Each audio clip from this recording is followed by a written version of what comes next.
नमस्कार, मी निशा।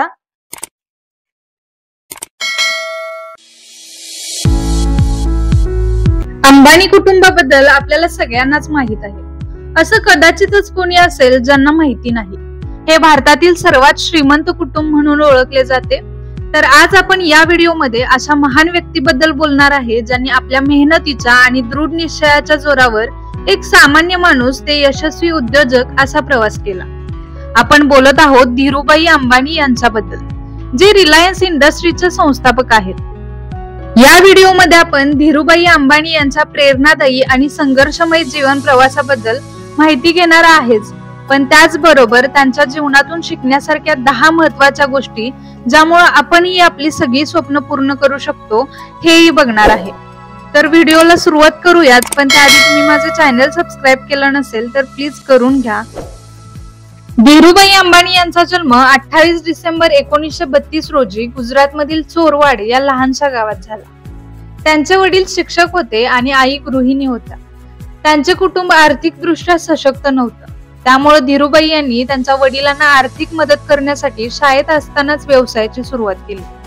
ते शाळेतील मित्रांना खजूर विकायचे। धीरूभाईंचे शिक्षण पूर्ण झाल्यानंतर त्यांनी रस्त्याच्या काठी चहाच्या स्टॉलवर सुद्धा काम सुरू केले, पण त्यांची स्वप्न खूप मोठी होती, त्यामुळे त्यांनी यमनला जायचा निर्णय घेतला। त्यावेळी ते फक्त 16 वर्षाचे होते। तिथे त्यांनी एपीएससी आणि कंपनीमध्ये पेट्रोल पंपावर काम करायला सुरुवात केली। त्यांनी आपल्या मेहनतीनं आणि हुशारीनं कंपनी व्यवस्थापनाचे लक्ष वेधून घेतले। तिथे त्यांनी अनेक व्यवसाय तंत्रज्ञान शिकले, जे पुढे त्यांच्या व्यवसायात उपयोगी पडले। खिशात फक्त 500 रुपये घेऊन धीरूभाई यमनहून भारतात परत आले। त्यांनी 1958 साली मुंबईमध्ये रिलायन्स कमर्शियल कॉर्पोरेशनची स्थापना केली। त्यांनी मसाले आणि कापड यांचे आयात निर्यात करून व्यापार सुरू केला। सुरुवातीच्या काळात त्यांना भांडवलाची मोठी कमतरता होती, त्यामुळे त्यांनी छोटे छोटे व्यापार केले आणि कमीत कमी संसाधनावर काम सुरू केलं। त्याचबरोबर कापड बाजारातही मोठी स्पर्धा होती, तर त्यांनी व्यापारात वेगळेपण आणण्यासाठी कापडाच्या गुणवत्तेवर आणि नाविन्यपूर्ण योजनेवर लक्ष केंद्रित केले। भविष्यात पॉलिस्टर कंपन्यांची मागणी वाढणार हे हेरून त्यांनी यामध्ये नशीब आजमावण्याचा विचार केला। 1970च्या दशकात धीरूभाई अंबानी यांनी टेक्सटाईल मार्केटमध्ये आपली ओळख निर्माण केली। त्यांनी विमल ब्रँडच्या अंतर्गत पॉलिस्टर, यार्न आणि कपड्याचा व्यवसाय सुरू केला। पण एका वेळेस त्यांची उत्पादने खरेदी करण्यासाठी व्यापारी तयार होत नव्हते। त्यावेळी धीरूभाई यांनी एक अनोखी युक्ती वापरली। त्यांनी आपल्या उत्पादनांचा प्रचंड स्टॉक तयार करून ठेवला आणि मग त्याची किंमत बाजारापेक्षाही कमी केली। यामुळे व्यापाऱ्यांना त्यांच्या उत्पादनांची विक्री करणं सहज झालं आणि विमल ब्रँड लोकप्रिय झाला। त्यानंतर रिलायन्स इंडस्ट्रीजची स्थापना केली आणि पेट्रोकेमिकल्स आणि तेल शुद्धीकरण क्षेत्रात प्रवेश केला। त्यांनी जामनगर, गुजरातमध्ये सर्वात मोठे रिफायनरी कॉम्प्लेक्स उभारले। या क्षेत्रातील त्यांच्या धाडसी निर्णयांनी आणि नवीन तंत्रज्ञानाच्या वापरामुळे त्यांनी या क्षेत्रातही मोठे यश मिळवले। 1977 साली रिलायन्स इंडस्ट्रीजने पहिले सार्वजनिक निर्णय IPO आणले, ज्याने कंपनीला व्यापक गुंतवणूकदारांचे समर्थन मिळवून दिले।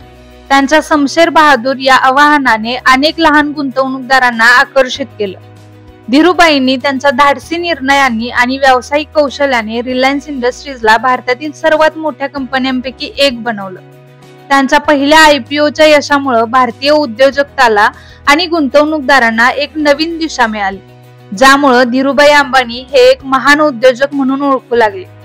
धीरूभाईंनी आपल्या व्यावसायिक प्रवासात अनेक अडचणींवर मात केली। आज रिलायन्स इंडस्ट्रीज हे केवळ भारतातीलच नव्हे तर जगातील एक प्रमुख कंपनी आहे। तेल आणि गॅस, पेट्रोकेमिकल्स, टेलिकॉम, रिटेल आणि डिजिटल सेवांमध्ये रिलायन्सने आपला मजबूत पाय रोवला आहे। धीरूभाई अंबानी यांच्या दृष्टिकोनाने आणि नेतृत्वाने ही कंपनी जगाच्या पटलावर अग्रणी ठरली आहे। आता सगळ्यात महत्त्वाचं म्हणजे त्यांच्या जीवनातून आपल्याला काय शिकायला मिळालं, तर सगळ्यात पहिलं म्हणजे दृढ निश्चय आणि धैर्य।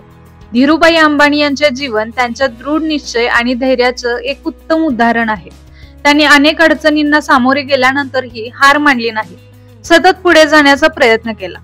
दुसरं म्हणजे त्यांनी नेहमी नवीन तंत्रज्ञान आणि युक्ती वापरून आपल्या व्यवसायात नवीन गोष्टींचा समावेश केला। त्यामुळे त्यांनी व्यवसायात नवनवीन मार्ग शोधले आणि यश मिळवलं। तिसरं आणि सगळ्यात महत्त्वाचं म्हणजे आत्मविश्वास। त्यांचा त्यांच्या क्षमतांवर पूर्ण विश्वास होता। त्यामुळे ते स्वतःच्या निर्णयांवर ठाम राहिले आणि त्यांचं स्वप्न पूर्ण करण्यासाठी कठोर परिश्रम घेतले. चौथा आहे ध्येय आणि उद्दिष्टे. त्यांनी जीवनातील प्रत्येक पावलावर ध्येयाच्या दृष्टीने वाटचाल केली आणि त्यासाठी आवश्यक ते सर्व प्रयत्न केले. पाचवा आहे कठोर परिश्रम. त्यांच्या कठोर परिश्रमांमुळेच त्यांनी त्यांच्या व्यवसायाला या उंचीवर नेले आहे. कठोर परिश्रम केल्याशिवाय आपल्याला यश मिळणार नाही. सहावा आहे नवोन्मेष. म्हणजे त्यांनी आपल्या व्यवसायात सतत नवनवीन गोष्टींचा समावेश केला. सातवा आहे समाजाशी संबंध. धीरूभाई अंबानी यांनी समाजाशी चांगले संबंध ठेवले. त्यांनी आपल्या व्यवसायात पारदर्शकता राखली आणि आपल्या ग्राहकांना महत्त्व दिले. त्यामुळे त्यांची प्रतिष्ठाही वाढली आणि लोकांचा विश्वास पण मिळवला. आठवा आहे आव्हाने आणि संधी. त्यांच्या पुढे जी आव्हाने आली त्यांना त्यांनी संधी म्हणून स्वीकारलं आणि त्यावर मात केली. नववा आहे नेतृत्व कौशल्य. त्यांनी त्यांच्या नेतृत्व कौशल्यामुळे रिलायन्स इंडस्ट्रीजला उंचीवर नेलं आणि नेहमी आपल्या टीमला प्रेरित केलं आणि योग्य मार्गदर्शनही केले. शेवटचा आहे दीर्घकालीन दृष्टिकोन. त्यांनी नेहमी दीर्घकालीन दृष्टिकोन ठेवून आपल्या व्यवसायाचे नियोजन केले आणि तत्कालिक फायद्यापेक्षा दीर्घकालीन यशावर लक्ष केंद्रित केलं. धीरूभाई असं म्हणायचे की जोखीम घ्या पण त्यातून शिकण्याची तयारी ठेवा. त्यांच्या मते नव्या कल्पनांवर विश्वास ठेवणं हे यशाचं गमक आहे. तसेच कर्मयोगावर पण विश्वास ठेवा. संपूर्ण निष्ठेने आणि कष्टाने काम करा. यश तुमचेच असेल.